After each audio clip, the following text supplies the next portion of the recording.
Commission resumes. Mr. Hendricks, you're still bound by your affirmation. Mr. Semenya. Thank you, Chair. Mr. Hendricks, you sat through most of the cross-examination of Mr. White, am I right? Not yesterday, sir. I say most. No, yeah. All right. I see you are nodding. Sorry, I say yes, Okay. except for yesterday afternoon. Yes. Not much yesterday afternoon, so you sat through the bulk of it because you sat through the cross-examination this morning. And in June. And previously as well, when Mr. White was here last time. And when you did your provisional statement in February of 2013, one of the issues you had to investigate was how the police could have averted this tragedy. It must have been central in your mandate, correct? Correct, sir. You see, I noticed that Mr. Bezos, leading the Legal Resources Center's team, did not put this profound proposition to Brigadier Khaleds. Had you disclosed already to them that there was this avenue that you discussed before lunch? Which avenue are you talking about? You're talking about the water jets? The water jets or the position of the Inyala? All of that as a plausible way in which the police could have averted this tragedy. The answer is no, sir, because the photographic evidence was at that moment, and the photos that I used was not put together, I think, at that moment, and was certainly not shown to me. When you did the supplementary? Not even then. So they too are hearing it for the first time today? Repeat the question, or what you said? The legal team for the LRC is hearing this for the first time as I do? As far as in total, yes. I made a lot of observations on the operation since.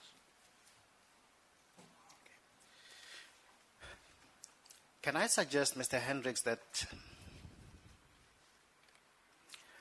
what you say is not a response to my question, because you are factoring a whole number of things to come to that conclusion. Let me illustrate a point. You say if Khaled was not in Papa 1, if Khaled could have observed this, if that and the other. That was not my question. My question was, knowing that Khaled was in Papa 1, knowing that he did not observe it, knowing that the group was as it was, knowing that the water cannon was where it was, given those facts, and knowing if the commission accepts that Noki's group was going to attack the police, the question was, what other pop measure was available? I think it's not an answer to substitute other facts and then come to the conclusion. Operate on the basis of the premises I presented to you. Thank you for that, sir. I think that the person, the driver, and the POP personnel in Nyala 5 could have done that on their own initiative as well. I think that it's my professional experience that in operations and under very stressful conditions, well-trained police officers should take initiatives to prevent the use of force. And I am convinced that the people, the POPs people in the LF5 could have taken that initiative, one, and two, that the POPs people in the water cannon could have taken that initiative as well. Yes, but surely to come to those conclusions, we have to know where they are, where they are facing, what they are seeing, what they are not seeing, and such other factors, Mr. Hendricks, no? They saw what they saw. I mean, they were present. No, it cannot be, and that's the point I'm making. When you are looking at a video material at home, desktop, you see more and can interpret more than the people on the scene. Isn't that common cause? Yeah, that's possible, yes. And so that we have to know, did they even try it? Were they told not to do it? Did they say it? All of those questions would be relevant to support a conclusion you make. Yeah. In one of the statements, Chair, and I don't remember his name, but he's the second in command of the unit responsible for the barbed wire. And I forgot his name, I'm sorry. But in that statement, he says that he ordered Nyala 6 ahead, and he ordered Nyala 6, which was on the other side, to deploy wire. So at least somebody in the unit of Mr. Karlitz and under his responsibility was trying to take the initiative to deploy wire of Nyala 6. To where? I'm hearing this for the first time. Can we have the picture then again, maybe? What's his name?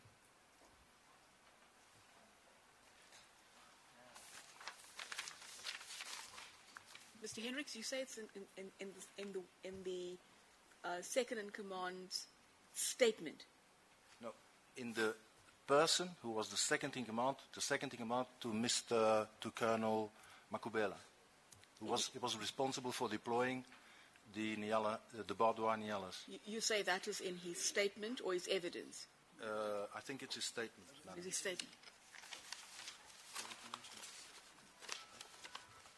I wonder if we can be of some help, just in terms of identifying the person who says in his statement they were the second in command. That's Dr. Paulus Mtimkulu. Yes. And it is one of the exhibits given by the police. It's exhibit RR18, triple R18. And in the meantime, sir, I found it, and if you would like to, I can read it out for you. So that person said, that person on page 7 said, I then ordered barbed wire Nyala 6 to move to the other side of the kraal where the strikers were headed, with the instruction that the Nyala deploy barbed wire from the corner of the kraal across to close the area so that the strikers did not gain access into the police area. So this to me is evidence of the fact that at least one person in the unit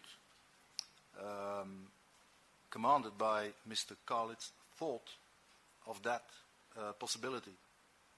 And maybe that instruction was given and maybe it was too late. There are a whole host of numbers why but Mr. it was not effective. You're asking me what the other possibilities were. I'm giving you an example of at least one initiative taken by a POP member to do that.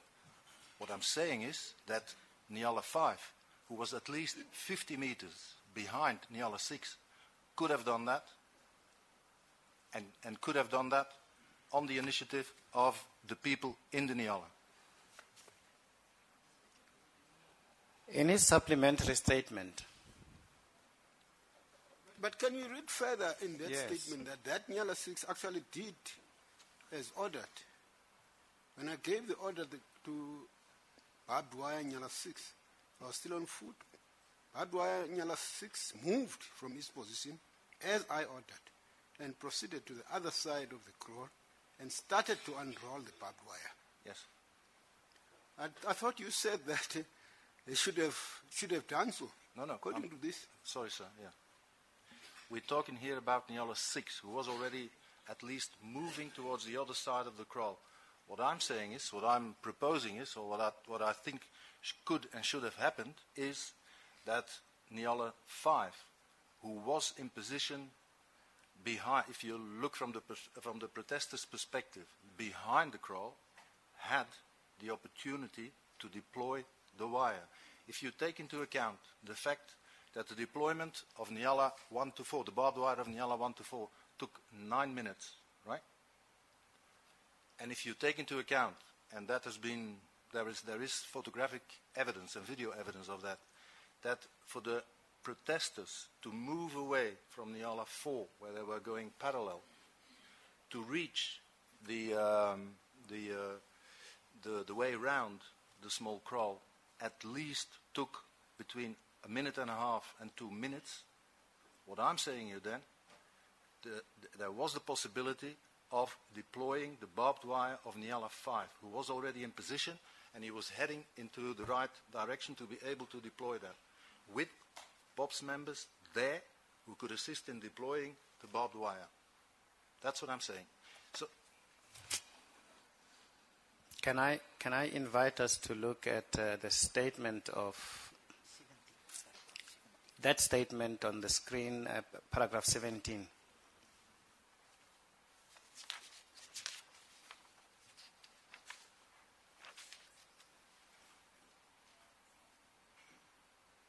It reads, for the record, from among the advancing strikers, I saw a striker with a red blanket draw a firearm from under his blanket and pointing it in our direction. I drew my pistol and shot 3 shots at the person. I did not know if I hit the person, but he kept coming in our direction after I shot. Because the strikers continued coming even as rubber, tear gas, stun grenade and water was being used on them, I shouted to the members to get back into their vehicles. I also got into the barbed wire Nyala 6, and we moved forward with the strikers now behind the Nyala, and we stopped about 100 meters further on. At the stage when I got into the barbed wire Nyala 6, the strikers were very close to the Nyalas and to the members on foot, and there was no longer the opportunity to roll out the barbed wire. Did you see that? 6, yes, Nyala 6, yes, I agree. But this is the Nyala which observed the thing and to which... No. This is the Nyala that was given the instructions to act as you say they should have on the basis of what was observed. I'm saying you telling us about Nyala 5 without us knowing where they were, what their instructions were, what they were looking at, and what they could observe. Am I right? To a certain extent, yes. To a certain extent, yes. What I'm saying is that Nyala 5 was there, in position, to be able to deploy the barbed wire. And could have done that. Let's go back and look at the picture that you referred to earlier, the photograph with the Nyala's mark. What one sees there is where Nyala 6 was. Obviously, if they started deploying their, I don't like that word deploying, and coiling their barbed wire, they were much closer to the strikers. That's it. So obviously, a very short time would elapse before the strikers reached them, which in fact did. Your point, as I understand you, is N5 was further down. It was on the other side of the kraal, on that road.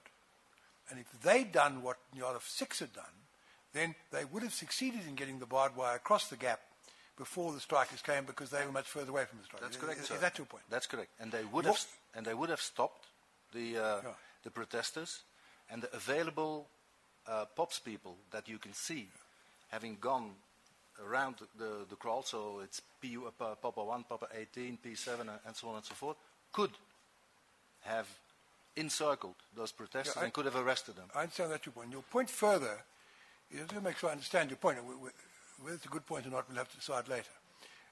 Your point further, as I understood you before lunch, was if Brigadier Carlitz hadn't scarpered off in some other direction, sorry, I mustn't use it, Cockney slang, hadn't gone off in some other direction, and stayed at the scene, he would have been able to have given that instruction. Is that your evidence? That's correct, sir, and that's the point that I would try to make before lunch.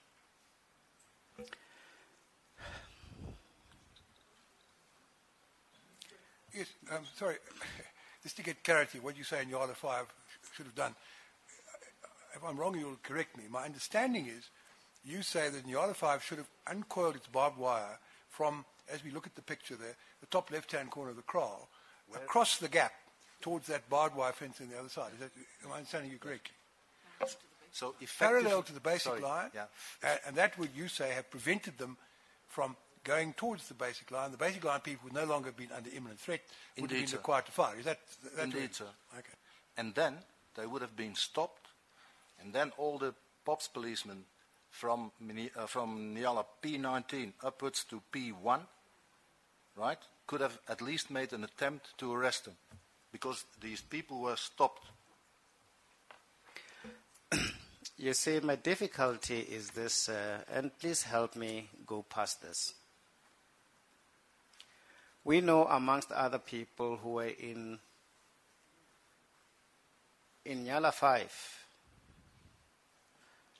which is what the chairperson is hypothesizing. No, I'm just stating what I understood. Or referring to it. It's not my point, it's his point. I'm just trying to make sure I understand it correctly, make sure we all understand it correctly, so then we can evaluate whether it's a good point or a bad point. Okay. With reference to that, as I must repeat, we don't know what they were observing at the time the crowd was where you say it was. We don't know what the instruction was, correct? That's correct, sir. And we know one of the people in that Nyala was Sergeant Kuhn, who ran away.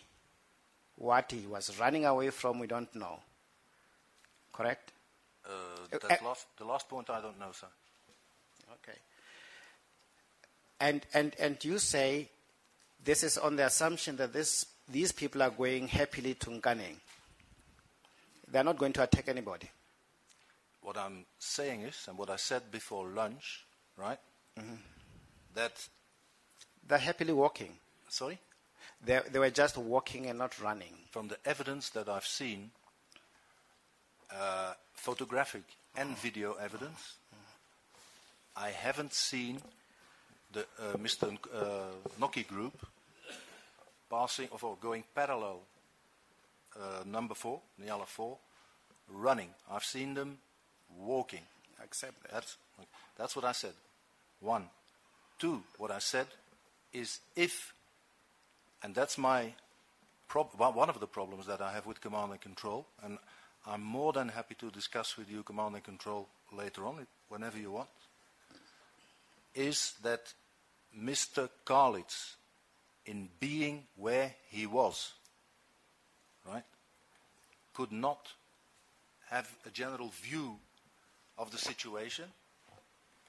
And what I'm saying is that if he would have stayed behind, put himself in a advantageous position to observe what really happened, instead of, and I'm not going to repeat the chair's verb for that, instead of going off with some Nyalas in a certain direction, he would have had at least the opportunity to think about the possibilities of what Mr. Noki and his group was going to do, and based on the assumption that, and the proof that many, if not most, of the protesters were using for 3-4 days the road to Kaneng to go back and forward, based on that, he could have made easily the decision to give the order to Nyala 5 to deploy the barbed wire as I described.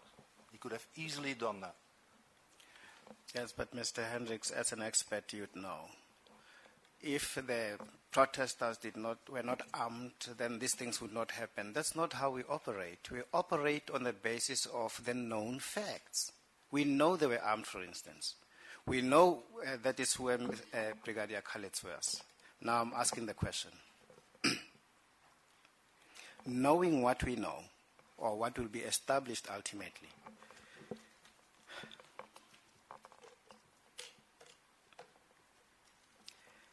an individual decision, as you say, may have been possible by driver of Nyala number 5 to do as you say he could do. Close off. Would have had all the police on the other side of that barbed wire. Not all the police. Well, the bulk of the police who were there supposed to go and do the dispersal would have been on the wrong side of that barbed wire.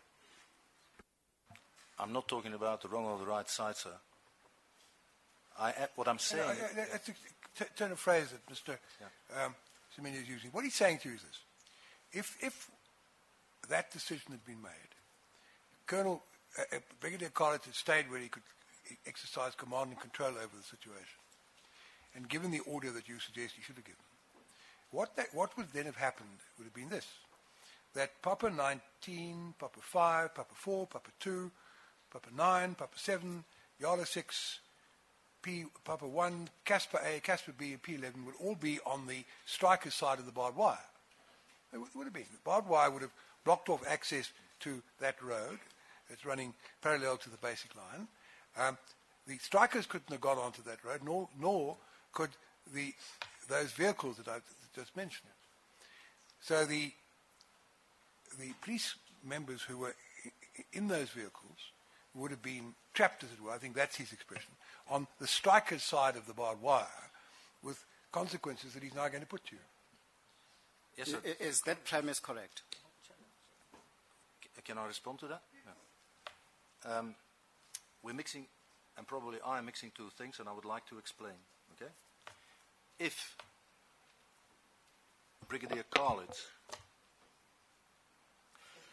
as soon as the protesters started marching next to Nyala 4, right, would not have taken the decision to start driving with all the vehicles that we see there, round the kraal, in the direction of the kraal, and if he would have stayed there in a position to observe what happened. At that moment, and making an evaluation of the situation, he could already there and then have decided to close off with barbed wire what I just explained. Yeah, one option. The second option, and this is what happened in reality, Brigadier Khalid drove off with all the people behind or whatever, arrived up there where we see the vehicles, okay? And I still say, and that's then the second option, him being there, the uncoiling of the barbed wire in the L5 could have been used in any case to close that gap, and the advantage of the policemen from Papa 1 to Papa 19 being there, where they ended up, would have been that once the group was stopped, and they were all armed vehicles, if I'm remembering right, or at least the large majority of those vehicles were, they could have retreated what they did to their armed vehicles and could have encircled with their armed vehicles the people who were stopped by the barbed wire and made an attempt to arrest them. With that, of course, is if they arrested them, they would have had to get out of the armoured vehicles. And inasmuch as they were POP people, they didn't have much lethal force available to them. And the danger was, this is a point I'm putting to you because I wouldn't know get your reply to it, the danger is we might then have had a repetition of what happened on the 13th. The police, the strikers might have turned on them and hacked a number of them to death, as was done on the 13th. But now that I take it is the point that Mr. I think that's the point Mr. Semenya is sort of leading up to, but I try to I don't think get so, there quickly. I don't think so, but I would like to respond to that. Yeah. The plan, in any case, Mr. Scott's plan, in any case, was to disperse and arrest them, right? And the arrests were not supposed to be made by POPs, I think, but must have been made by maybe TRT. So no, I'm sorry, Mr. Hendricks, I don't think that's correct. My understanding of Colonel Scott's plan was this.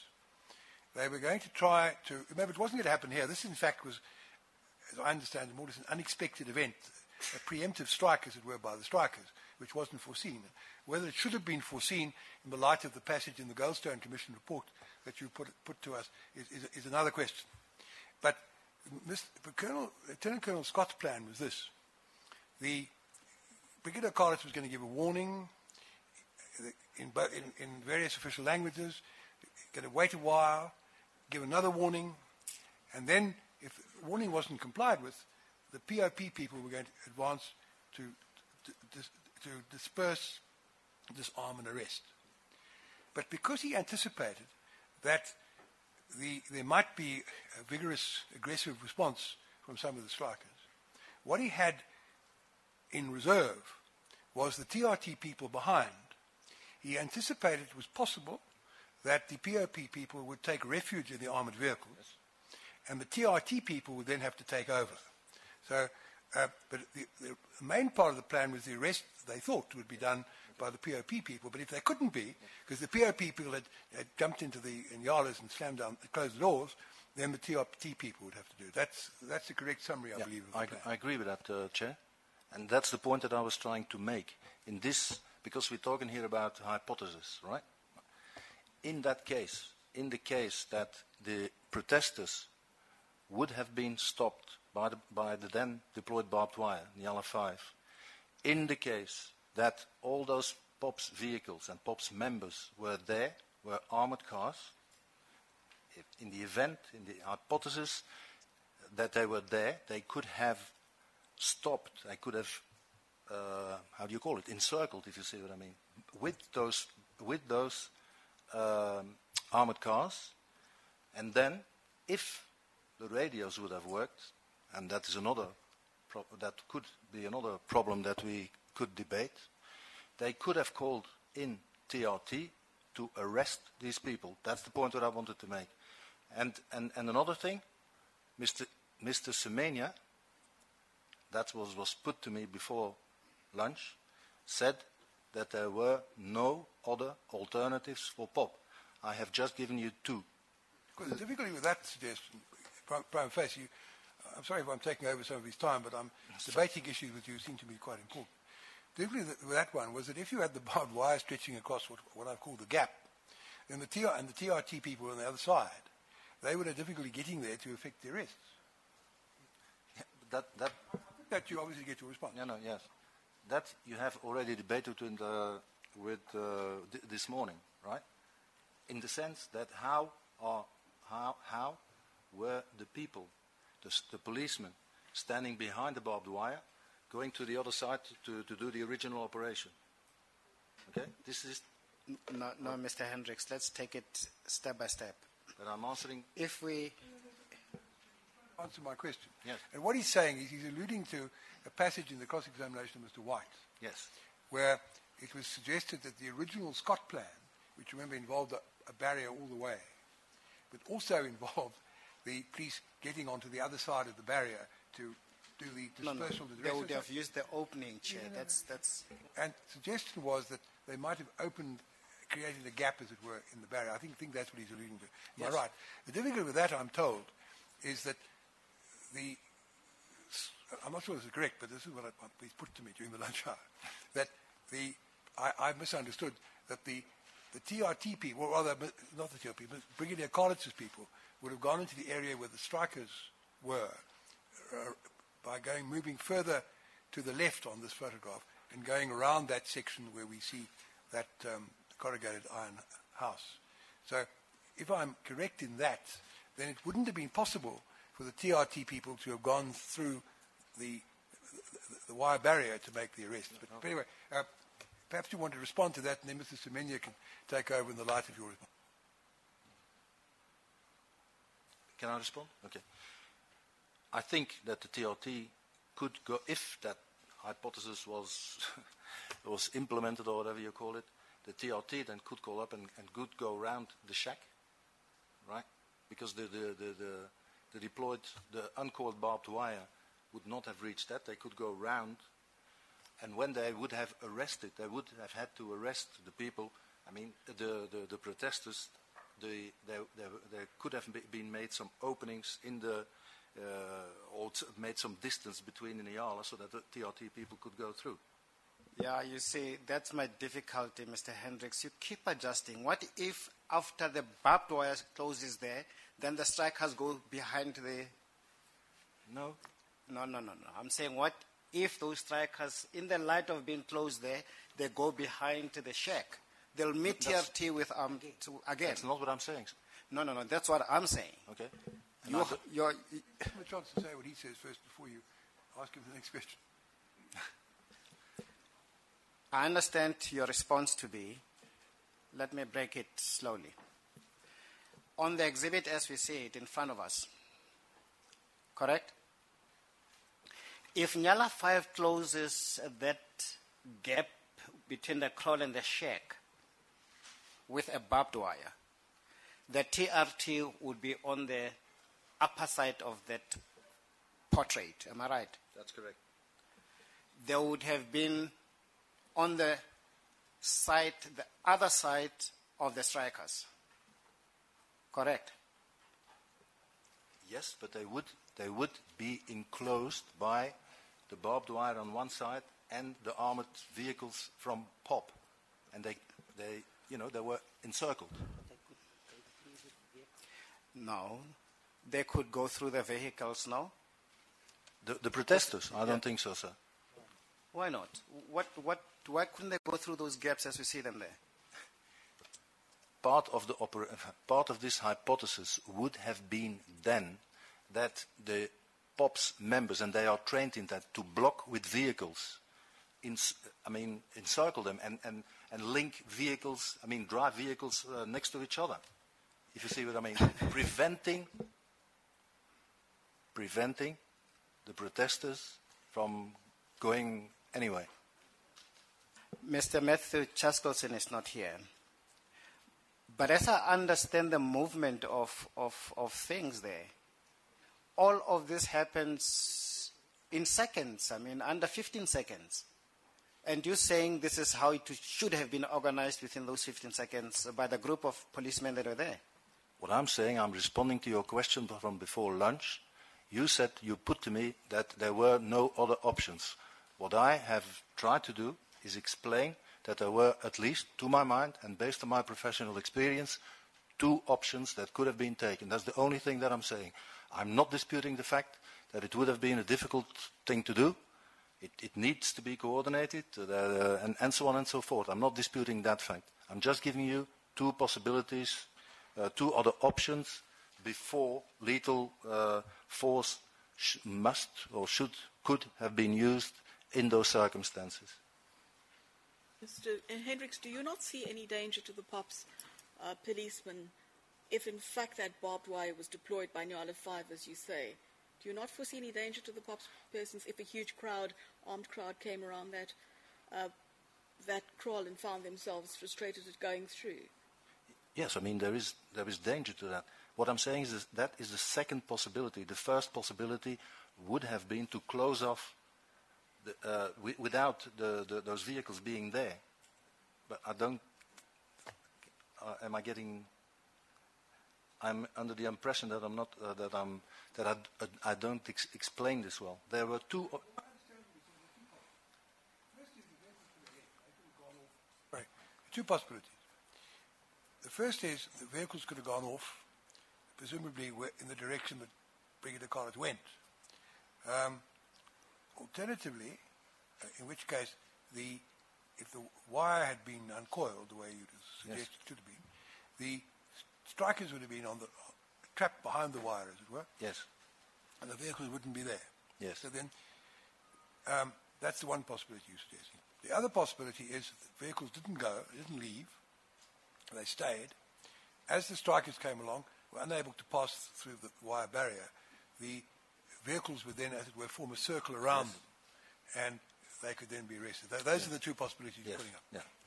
Let's explore the second. Let's explore the second one.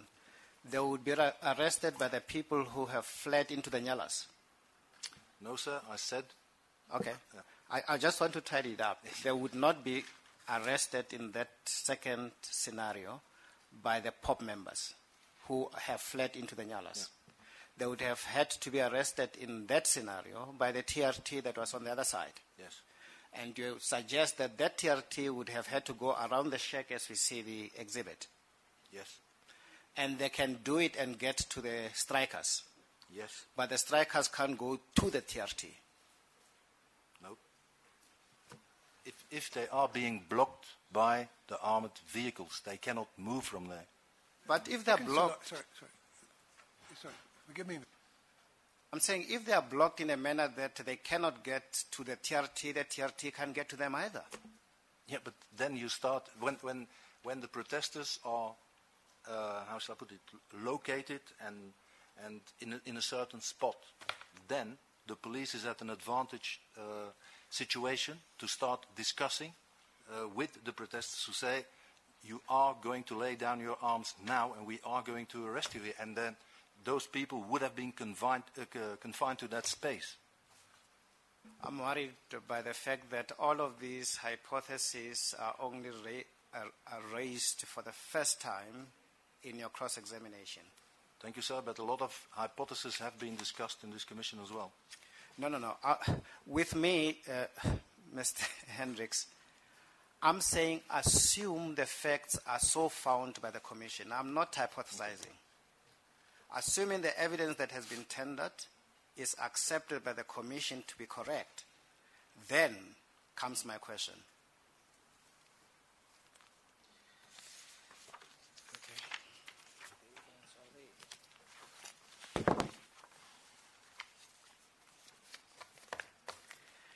Can I, again, resting on the strength of your expertise, say this?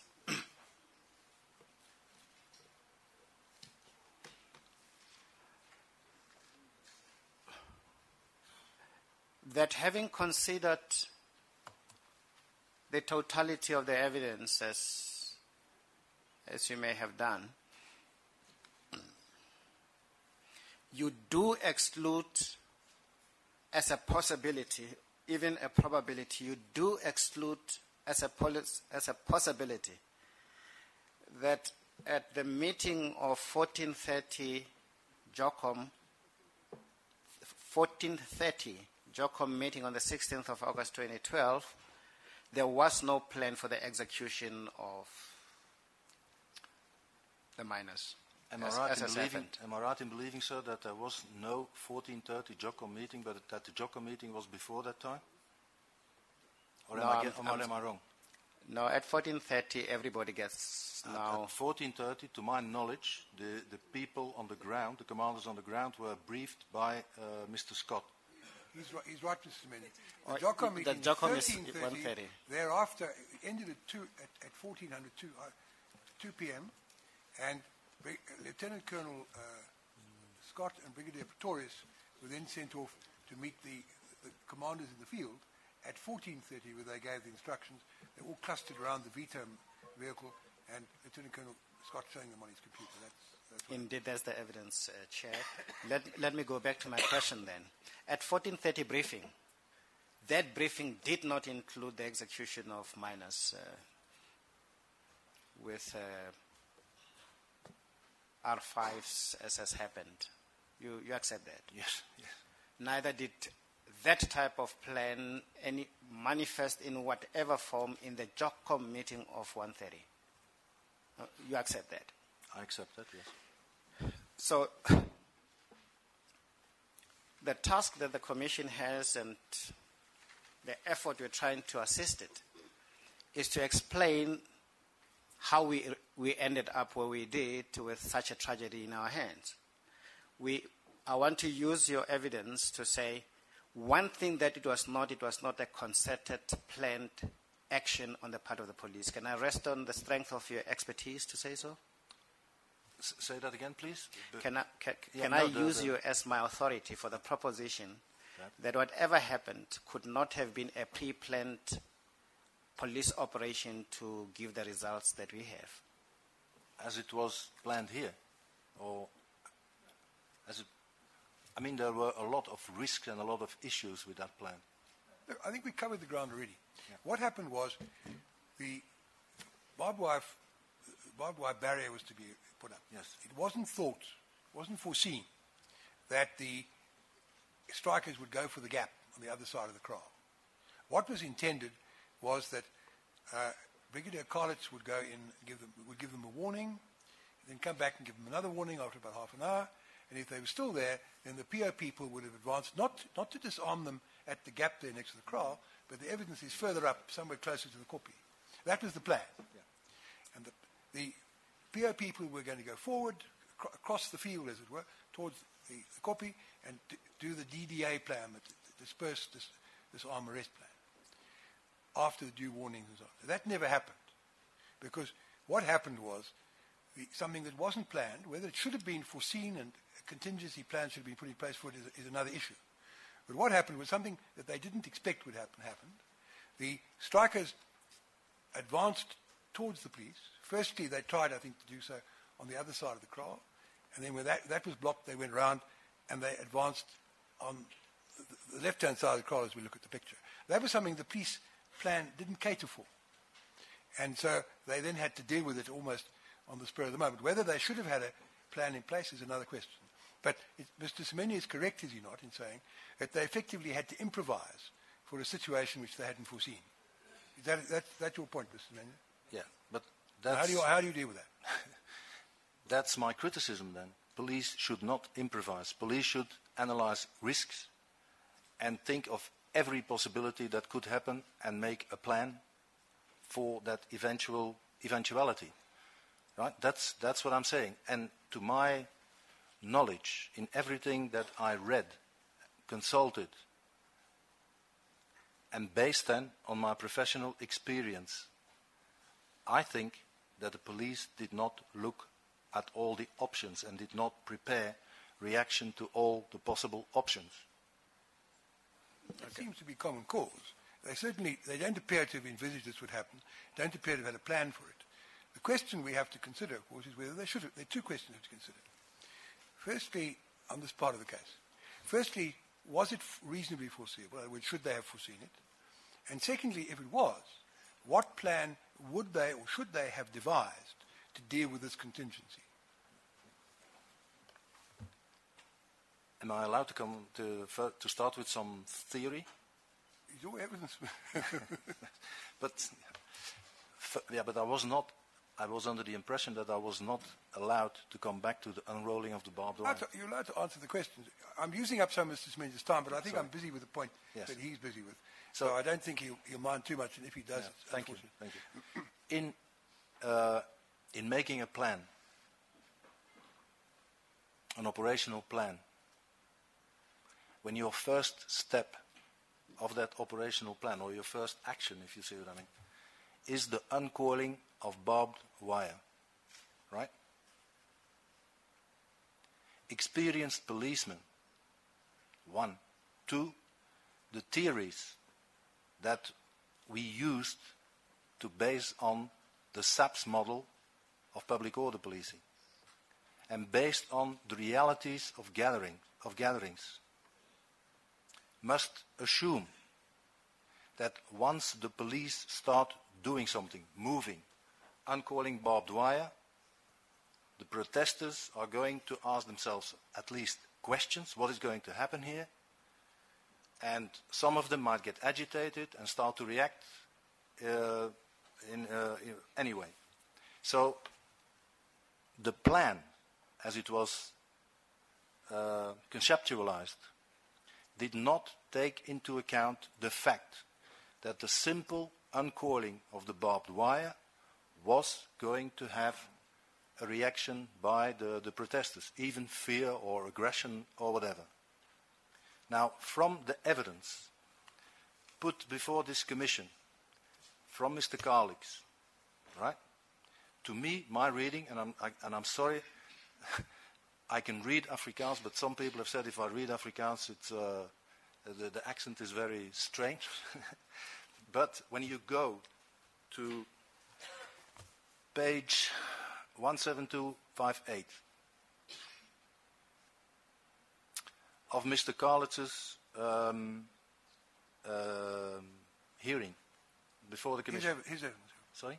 His evidence. Mr. Kalix, Brigadier Kalix's evidence. He said that he only started to speak to, I presume, the man with the green blanket, after 1 and 2 started to uncoil their wire. And if you go to page 17236, line 17,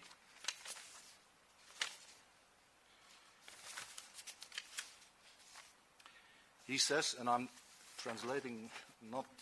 I'd like to hear you reading in Afrikaans. Okay, here we go then.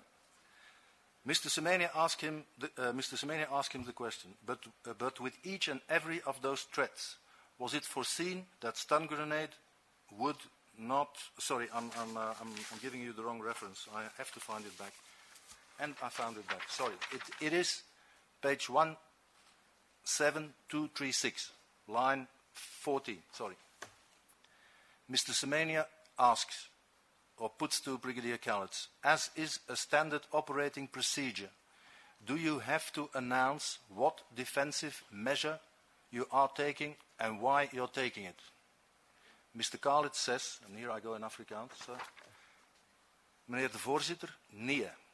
Dit zou echter zinneloos geweest het, indien ons in die geval aangekondigd het, dat ons ga nou die draad uitgooi en daarna ga ik beweeg. En daarna ga ik optreden, loos, blablabla. En is, ja.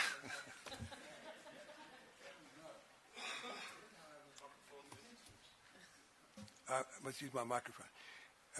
Mr. Chairman, no, says Brigadier College. It would, however, be senseless if we were in the case, the event, if we announced in the case that we were going to throw out the wire, and thereafter we're going to move out, and then I was going to launch an operation against those who were sitting on the copy or the protesters.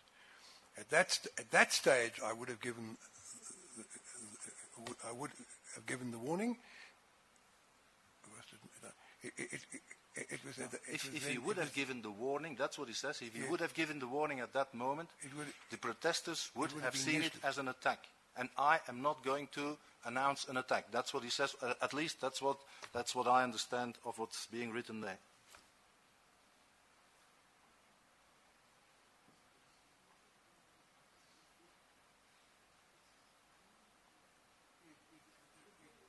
Before that is at that stadium, so active asking if I'd given the warning, it was then useless because then the group would immediately have begun moving before we had the defense line in place. That's what he said. Yeah, but that's the point that everybody. I mean, that's the point that I want to make. If the police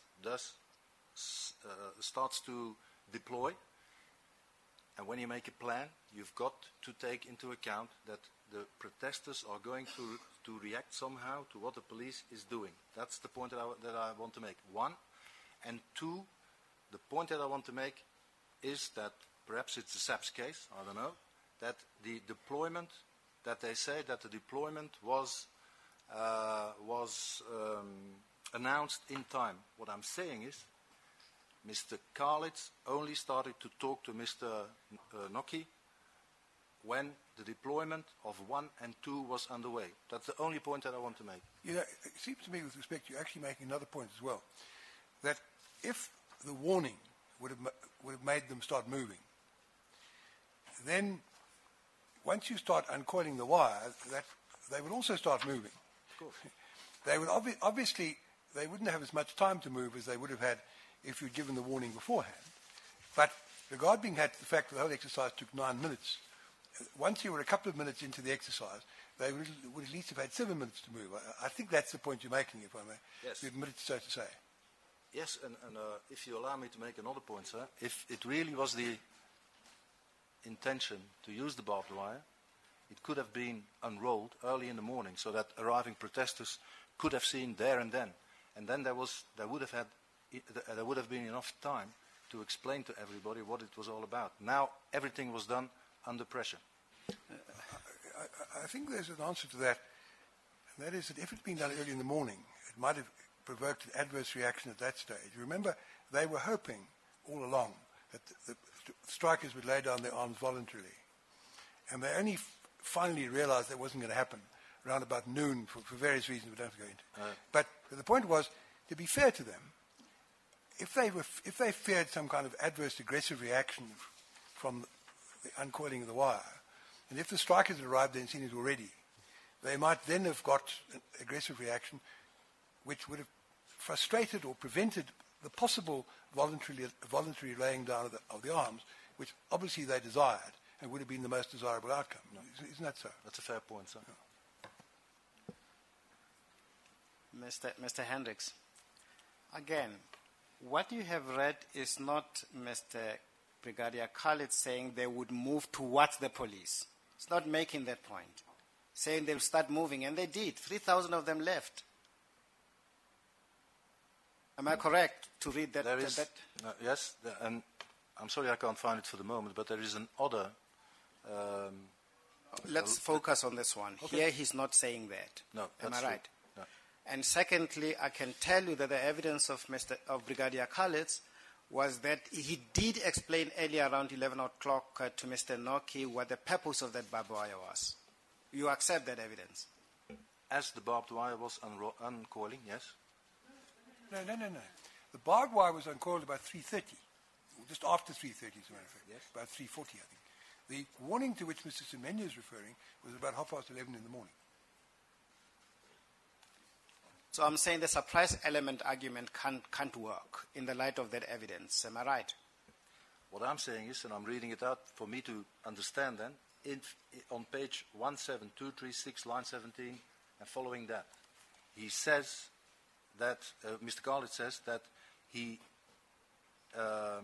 started talking, or at least that's my interpretation, that he started talking, announcing, or talking to at least one of the protesters, that he started doing that when 1 and 2 were unrolling. That's what I'm trying to say. Mr. Hendricks, you are aware of the evidence of Brigadier Khalid that he explained to Mr. Noki and the other strikers the purpose for the barbed wire. Now, you are making these comments against fully aware of that having been conveyed to the strikers. Do I understand that you're aware of that evidence? Yes, I am. Yes. Did you say 17236 or 17226? I thought you said 17236. No. Where he says... Well, never mind what he said, just what's the page number? Yeah. Is it 172? I've been talking about 2 pages. Page 17258. Yes. S from Yeah, line right, 4. okay. And the other one? And the other one, page 17236. Yeah, that's right. 17236. 172. On the screen, we've got 17226. We need 36. It's the next day. There we are. Now we've got it. Thank you, Mr. Operator. No, but they had the wrong one on the screen. Which part? Which line on page 17236 do you refer to? This is one we were looking at about it would be sensitive. Now, we do know, Mr. Hendricks, with respect, that in terms of Standing Order 262, Clause 11, it says in express terms, if you're taking any defensive measure, you don't have to announce it. That's not my reading of Mr. Semenya. My reading of it is, once it's deployed, the deploying of or uncoiling of wire is or can be seen by the protesters or by anybody who's watching it as an offensive action. I do agree with you that once they're deployed, then it's seen as a defensive action mode. Okay, can we ask Exhibit SS2, which is the standing order, and to look at Clause 11 there? Please help us understand it. Yes.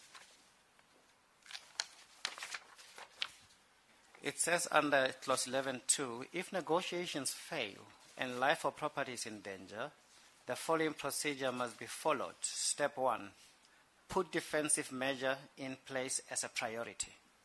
Do you see that? Yes. And then says, after that, you warn the participants according to the Act. Am I right? Yes. In reading that, you're right. What I'm trying to explain is the certain interpretation and the effect uncoiling of barbed wire has on protesters. That's what I'm trying to explain. The fact of uncoiling them unannounced will provoke a certain reaction of protesters. And that standing order says defensive measure includes setting up barricades. Yes. Which would include a barbed wire. Sorry? Yes. Which would include a barbed wire. I agree. Okay. But this doesn't matter because, as we say, on the evidence, the strikers were in fact told what the purpose is. You accept that? After the deployment or the decoiling began, yes. No, they were told at 11 o'clock already, in the morning, when Mr. Noki came to inquire, why are you having barbed wires here? He was told the reason is to protect the police. You are not aware of that evidence. It's fine if you're not aware. you're not. Mr. Hendricks, the question is, you obviously weren't aware of that. I'm not criticizing you. There's a massive material that you had to take on board. You obviously weren't aware of that fact that Mrs. Mendes just put to you. Now, the question that arises is, now that you know that fact, does that cause you to alter your evidence in any way on this point? The fact remains that the uncalling of the barbed wire is based on the realities of gathering, is going to create, or possibly is going to create, a certain reaction from the demonstrators. That, for me, is a certainty. Okay. I'll come back to that. What other defensive measures do you think should have been put in place instead of the barbed wire then? I'm sorry, sir. In those circumstances then, what sort of other defensive measures you think should have been put in place instead of the barbed wire? As you say, it would have provoked the protesters. That is starting from the assumption that you would have needed a defensive action or a defensive measure there. We can discuss about that, whether it was necessary to do that. You think it was not necessary in this case? We can discuss about that. I No, think there are other possibilities on the condition, and that is one of the criticisms that I make, that would have been present a lot more policemen. And I suspect even those that you'll tell us are not in your statement. Am I right? That is correct.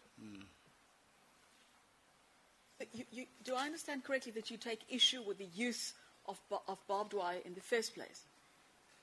Do I understand that correctly? Yes. No, I'm not having an issue with the use of barbed wire. What I'm saying is the uncalling of, in presence of the protesters, is seen as an activity by the police to which the protesters react. That's what I'm saying. I'm not against the use of barbed wire. Did I understand you to say there should have been more policemen there? Now, there was some evidence put to some of the police witnesses earlier that there's an internationally recognized ratio of police to protesters or strikers or demonstrators, whatever the right word is, and that had not been complied with. Is that the point you're making? That's one of the points that I'm trying to make, yes. If there would have been more POP members, I think the operation would have gone a lot more smoother, or that it could have been implemented otherwise.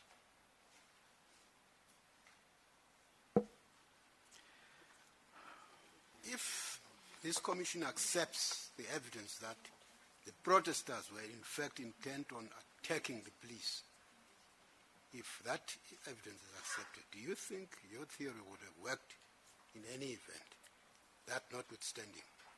I'm sorry, I only understood half of the question. If we accept there's evidence that the strikers were intent on attacking the police, if we accept that evidence, your theory that you put forward, that it would it have worked in this kind of situation? I don't think so. If there would have been enough policemen, if the terrain did not have to be occupied by barbed wire, for instance, and if there would have been enough policemen or armored Nielas or other equipment, then the plan or the operation could have been planned otherwise. Okay, we have dealt with this earlier, Mr. Hendricks. Can I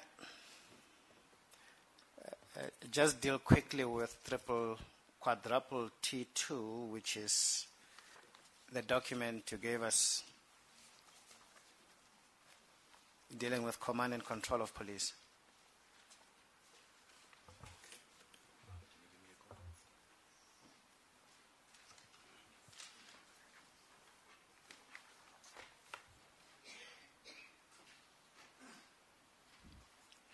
And the chair earlier read that third sentence saying senior officers must consider and make contingency plans for various scenarios, in parentheses, probable to impossible. Let me stop there. I understand police planning,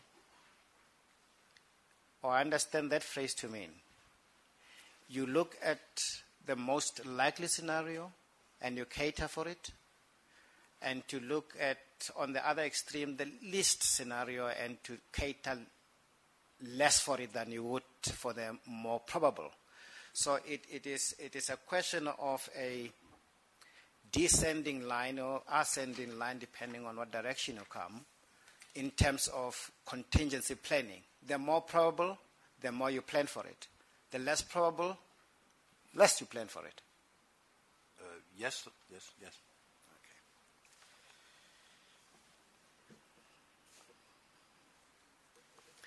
You know, one of the themes that inform your opinion and your critique, as I read it, is the definition of the crowd we're talking about. Am I right? You say that the SABC was mistaken in describing this crowd as a single monolithic group, that you found to be a big problem. That's part of what I said, yes. Now, of course, you were there when I was cross-examining Mr. White, and we dealt in broad terms what the visuals tell us. Firstly, you do accept that they were an organized group. I do, sir. That they were on the command of Mr. Noki. That there was leadership, yes. That's the evidence. And now we know it, the second in command was a Mr. Zuza. Correct? If that's the evidence, yes. And that they were acting in unison, in chanting and clapping and singing. Do you still maintain, I can go on and on in the character definition of this group, but do you still persist that the police were wrong to hold this as a distinct group that was acting in unison as the evidence of Brigadier Khaled? The group of the 100? No, the group of 300 to 400. Yes. You accept that? I accept that, yes. They were behaving as